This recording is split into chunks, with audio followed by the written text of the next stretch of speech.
You ever notice how you can be living your life, working, loving, laughing, scrolling through your days, and yet quietly, silently, almost imperceptibly, you're becoming someone you never consciously chose to be?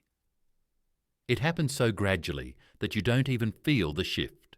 It's like waking up one day and discovering a stranger's fingerprints all over your thoughts, your habits, your reactions. You look in the mirror and you still see yourself, but something in how you speak, how you think, how you move doesn't entirely feel like you.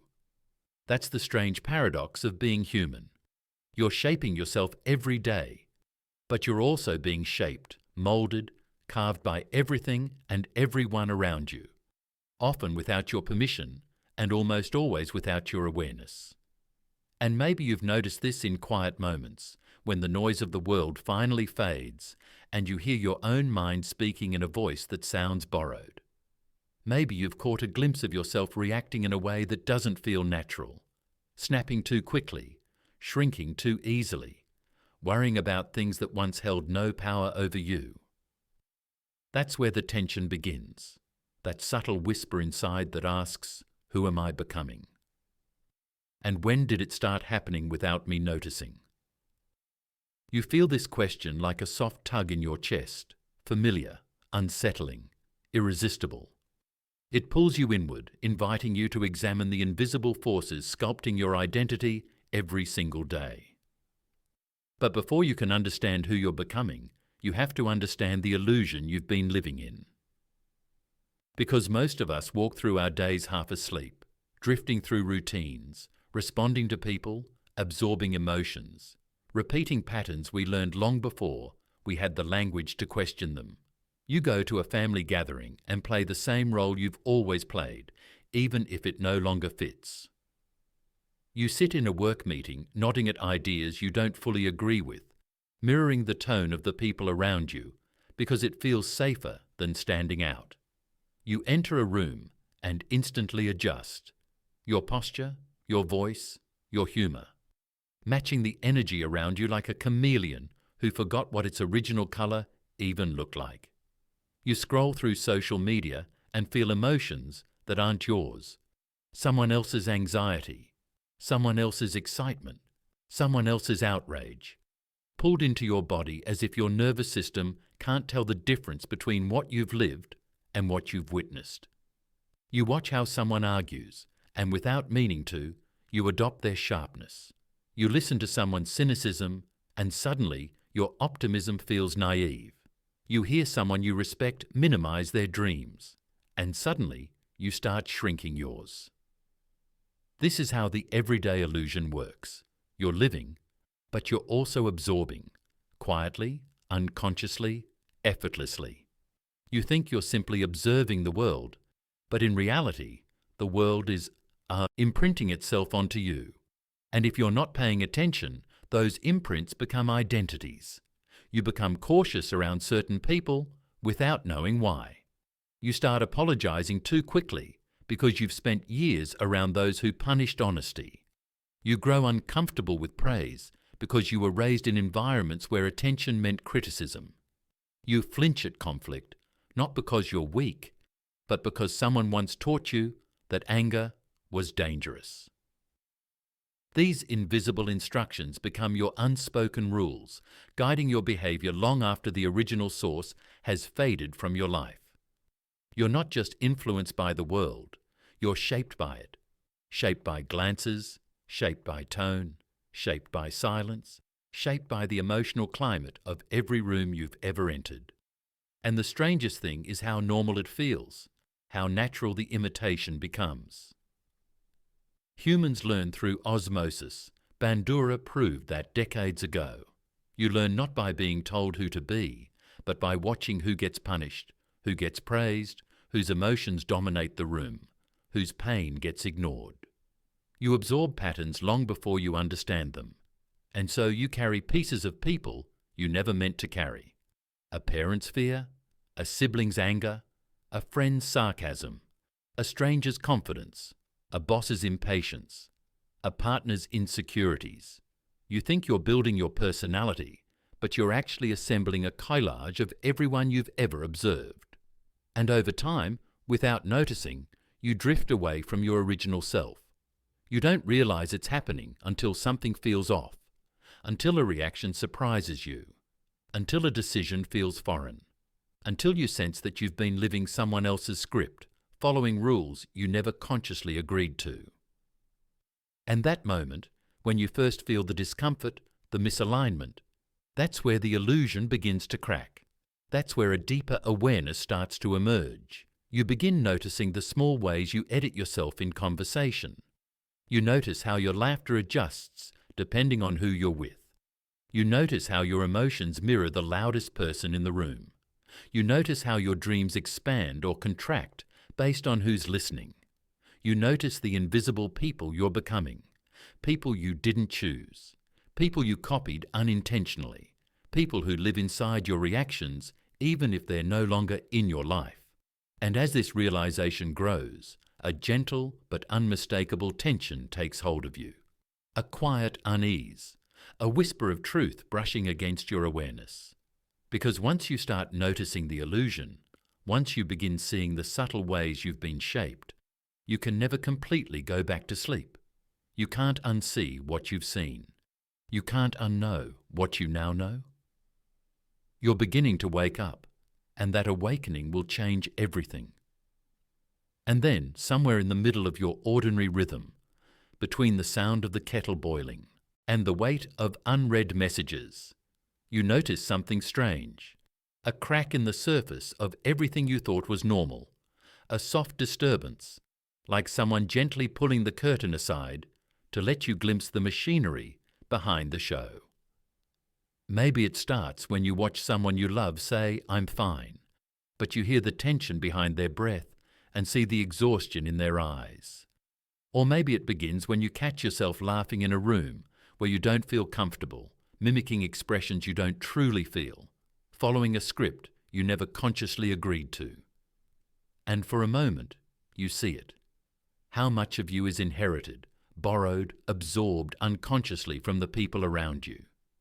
Their fears, their doubts, their coping mechanisms. The sharp tone your father used, the silence your mother swallowed, the impatience your teacher carried like a shadow.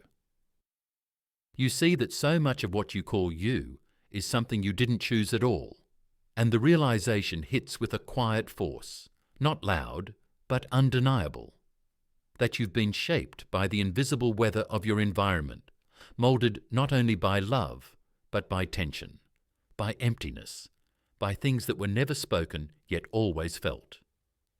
This is the awakening, the moment the fog thins, and you begin to see the outlines of the patterns you've inherited.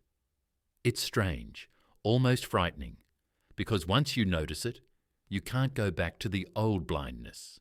You start seeing micro-expressions, tiny emotional glitches, hidden insecurities in the people around you, and most unsettling of all, you see your own reflection inside them. You realize how often you've reacted automatically, repeating responses you once hated receiving. You begin to see that your irritations are echoes from someone else's voice, that your emotional distance was learned from someone who never knew how to stay, and that even your kindness, though genuine, is shaped by what you wish someone had given you. But awakening is not peaceful. Awareness rarely is. It's a sudden floodlight turned on in a room you've lived in for years, revealing dust in the corners you never noticed, revealing truths you weren't prepared to face.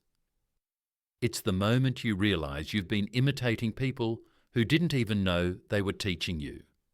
And as your awareness sharpens, the world around you begins to feel different, familiar yet foreign, like returning to your childhood home and realizing the walls were closer together than you remembered. You start hearing the emotional undercurrent beneath every conversation, seeing the pain behind every rigid smile, sensing the unspoken weight people carry around like invisible luggage. And that's where isolation begins, not because you want to be alone, but because you can't unsee what you've seen. Suddenly, the noise in crowded rooms feels louder, the forced laughter feels heavier, the small talk feels almost unbearable. You start noticing how people talk over their own feelings, how they project their insecurities, how they defend their illusions, because losing them would mean confronting themselves. And you, standing there with your newfound clarity, feel like an outsider peering into a world everyone else still believes is real.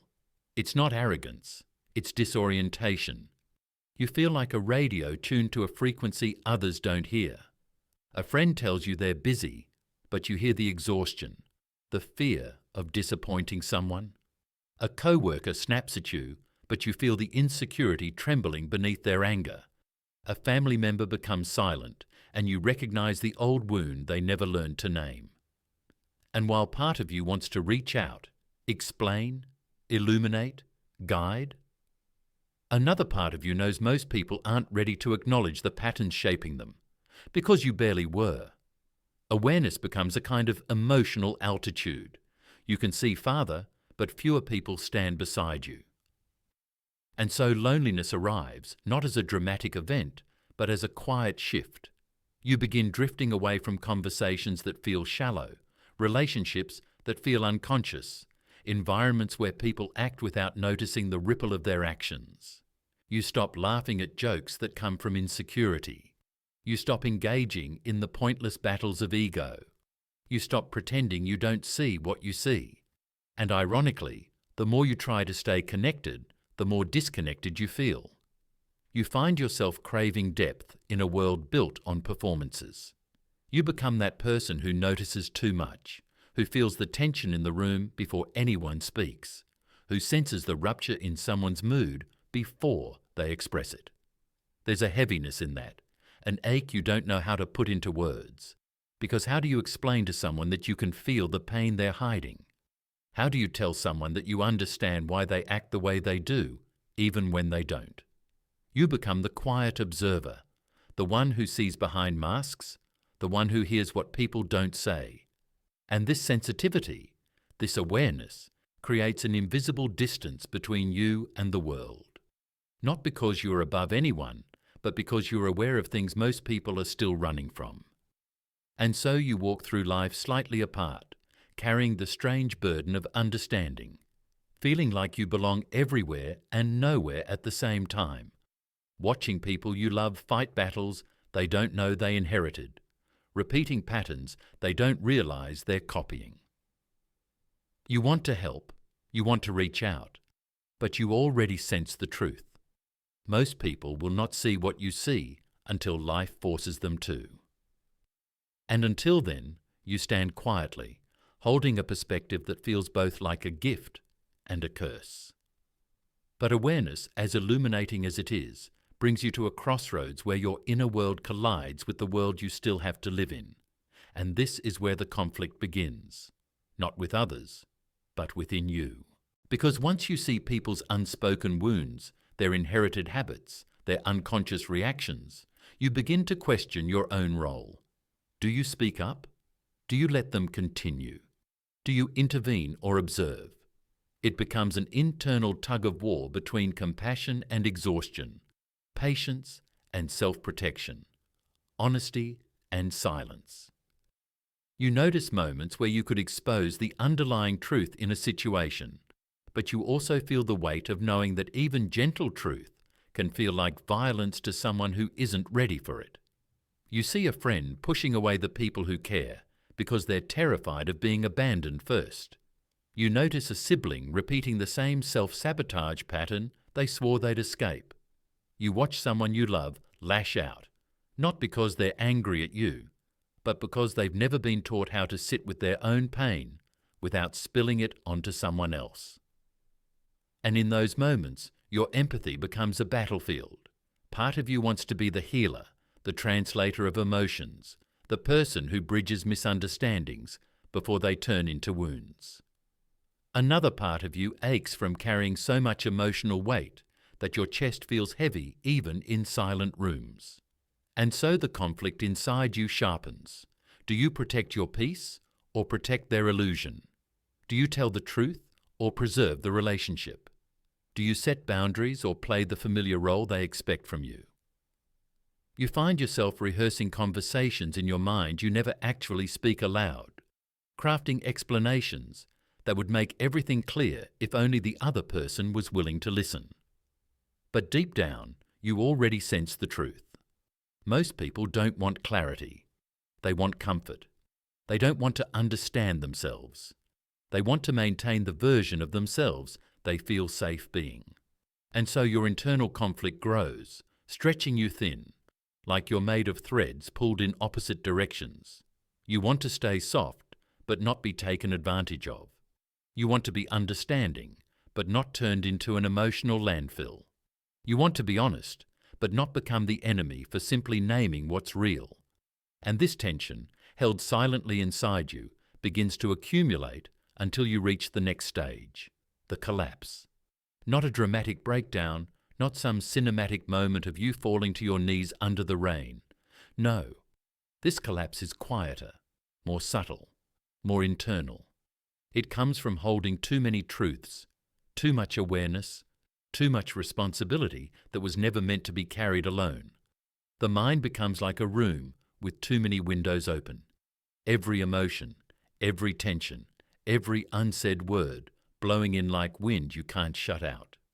You start feeling crowded by your own thoughts, overstimulated by your own sensitivity, overwhelmed by noticing the smallest shifts in everyone's energy. You become exhausted by conversations that look light on the surface but feel heavy in your body. Even simple interactions begin to drain you because you're not just hearing words, you're receiving the whole emotional architecture behind them. And slowly, something inside you begins to fray. You feel yourself becoming quieter, not because you have nothing to say, but because your mind is full of too many layers at once. You feel your heart becoming tired, not from lack of love, but from carrying so much unspoken understanding. You withdraw into yourself, seeking silence not as an escape, but as a survival instinct.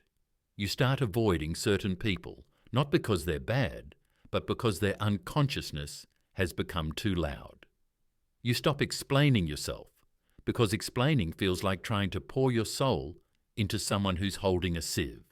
You stop fighting for clarity, because you realize you're the only one fighting, and the collapse continues inward. You begin doubting yourself, wondering if you're too sensitive, too emotional, too observant, too much. You begin questioning whether your awareness is a blessing or a burden. You begin feeling drained by the very empathy that once felt like your strength. It's like carrying a lantern that illuminates everything except the path beneath your own feet. You find yourself awake at night, replaying conversations, analyzing tones, interpreting silences, absorbing feelings that were never yours to carry. Your mind becomes a crowded theatre where every unresolved moment plays on repeat. And eventually, the exhaustion hits you. Emotional, mental, spiritual. You feel a heaviness behind your eyes, a tightness in your chest, a quiet plea inside you whispering, "I can't hold all of this anymore." That's the collapse, not a fall, but a sinking slowly into yourself, overwhelmed by everything you've been holding, everything you've been feeling, everything you've been trying to understand. But this collapse is not an ending. It's a threshold. Because the moment you reach emotional burnout from over-awareness is the moment the old version of you begins to dissolve. The one who carried everything, who took responsibility for everyone's feelings, who believed it was your duty to understand, fix or absorb the weight of others. The collapse is the turning point, the quiet breaking that precedes transformation, the moment your spirit whispers, "There must be another way to live besides carrying the world." But the collapse, as overwhelming as it feels, is also the doorway to something softer, something wiser. Because once you reach that point where your mind is too tired to overanalyze, where your heart is too heavy to carry everyone's unspoken pain, you finally begin to hear the quieter truth beneath all your awareness. You were never meant to hold the whole world. You were only meant to hold yourself. And this realization arrives not as a dramatic awakening, but as a gentle shift, a softening inside you. It often comes in a moment of stillness, Standing by a window, feeling the breeze on your skin, listening to distant traffic, watching the evening light fade into the softness of dusk. You feel yourself breathing again, as if the world is slowly returning to its natural size. You begin to understand that awareness is not meant to suffocate you. It's meant to guide you. The gift was never in absorbing everything. It was in discerning what belongs to you and what never did. You realize that empathy doesn't mean self-sacrifice, that understanding doesn't require endurance, and that seeing deeply into others does not obligate you to carry what they refuse to face. Something in you learns to step back, not out of coldness, but out of wisdom. You begin to set boundaries without guilt because you finally understand that emotional responsibility is not love, it's captivity. And piece by piece, you return to yourself.